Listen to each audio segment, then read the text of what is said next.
Coming from ZeroHedge.com, Germany's largest public TV news broadcaster, Syria Chemical Attack, was most likely staged.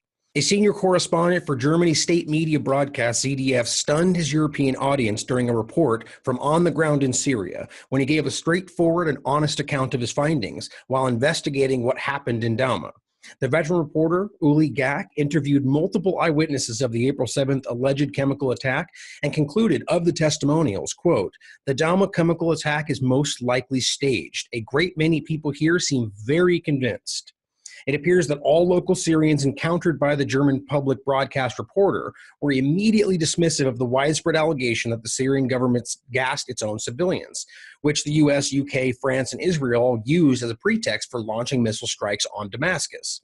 The station dialogue was literally, quote, "The world continues to puzzle over whether the banned chemical weapons were used in Douma. ZDF correspondent Uli Gack is in Syria for us. You were in a large refugee camp today and talked to lots of people. What did you hear about the attack there?" Gack responded, "The Douma chemical attack is most likely staged. A great many people here seem very convinced." So now we have Robert Fisk, OAN, Vanessa Beeley, all the doctors on the ground, one of the children being used in the video, and now Germany's largest public TV news broadcaster, all stating that this was a staged event. So ask yourself, what is more likely? That all these respected entities, the locals and doctors on the ground who were there, even a child who was used speaking out, as we've seen exposed before, and a vastly growing chorus of independent media are all coordinating in a lie, or are all Russian bots, or Assad apologists, or just intentionally misleading you for some reason, or that there is a massive psyop taking place with the intention of creating the false pretext needed to carry out what has been revealed to be the plan of Western powers for decades, the overthrow of the Assad regime.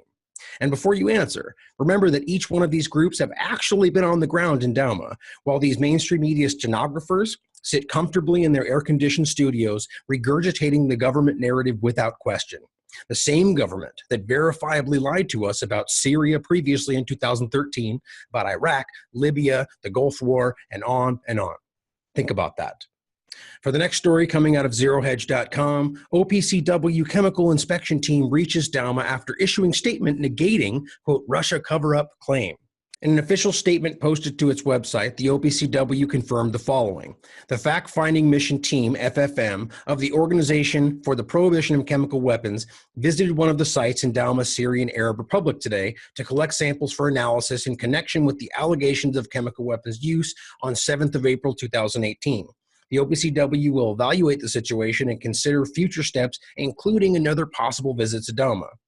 It is unclear if any of what was collected includes tissue samples from corpses, as it's now being widely reported that the jihadist group which previously held the area, Jaish al-Islam, hastily buried the bodies of alleged chemical attack victims.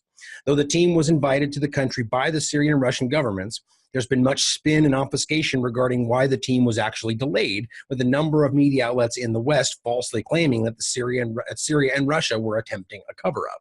However, in spite of multiple international headlines, Western leaders and journalists who reside far outside Syria claiming a chemical cover-up conspiracy in the making, the OPCW in official statements confirmed that they were prevented from visiting Douma not by Syrian or Russian authorities, but by United Nations Department of Safety and Security, the UNDSS, which has the final say over OPCW movements within Syria. On Wednesday, April 18th, the Director General of the OPCW issued a statement which proved the Syria-Russia hiding evidence theory was false.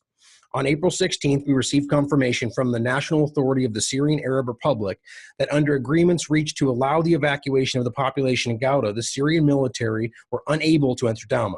The security for the sites where the FFM plans to deploy was under the control of the Russian military police. The United Nations Department of Safety and Security has made the necessary arrangements with the Syrian authorities to escort the team to a certain point, and then for the escort to be taken over by the Russian military police. However, the UNDSS preferred to first conduct a reconnaissance visit to the sites, which took place yesterday. FFM team members did not participate in this visit. On arrival at Site 1, a large crowd gathered, and the advice provided by the UNDSS was the reconnaissance team should withdraw. At Site 2, the team came under small arms fire and an explosive was detonated. The reconnaissance team returned to Damascus.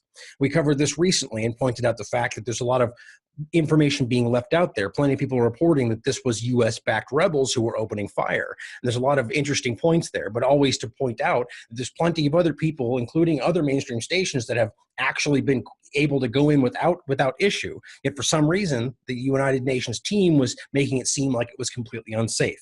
So it's very interesting to point that out.